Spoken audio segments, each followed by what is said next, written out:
हो लड्डू गोपाल कहाँ छ हो? हाँ हैया छी बाबाजी। हाँ हैया छी। आई गर्दन बड़ जोर दुखा रहल है हो। आई गर्दन बड़ जोर दुखा रहल हाँ है। हाँ आई गर्दन बड़ जोर से दुखाई हमके। हाँ बाबाजी हाँ हम छी ना हमरा हल्ला को कहू हम जाइत दै छी। हाँ वाह बाबाजी यहाँ हाँ।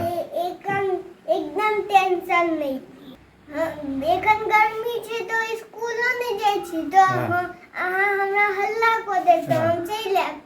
हाँ जाए दे हाँ निशादी सितावा तो हाँ हाँ हाँ बड़ा सुंदर लगे हो सुनला से भगवान थोड़ा बुद्धि बुन भैया बाबाजी की यहाँ के माथा के मालिश को दी। हाँ मालिश पाछू का गर्मी में एखन पीछे जान दह बस वही में ठीक भऽ जेतै भगवान तोहर सही छौ भगवान ठीक हो जेतै कहऽके लेल तऽ पोता बहुत पोता है किन्तु केओके नहि एहि बेर घुरियोके नहि अबैए हो एकटा तोहीँ तोरा गद्दा करै छै तखन तोहीँ अबै छऽ तोहीँ हमरा सेवा करऽ लगै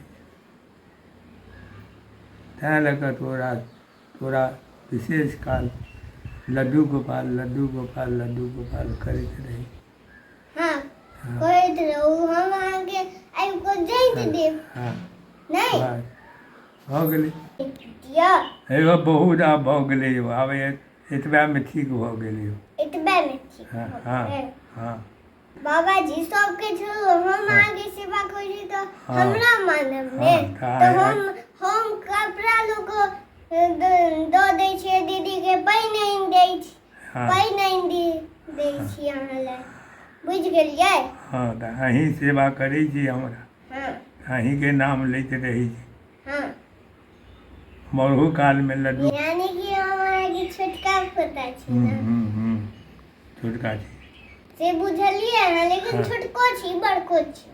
हाँ बड़को छियै बाबाजी अहाँ केना को दैत देलहुँ है कि आब दुखेबे नहीं करत। आइ भगवानसँ तू प्रार्थना कऽ लेलक है हाँ आइ भगवानसँ हाँ प्रार्थना कऽ कऽ हमरा जाँच देलहु भगवान तोहर बात सुनि गेलखुन हमरा ठीक भऽ गेल।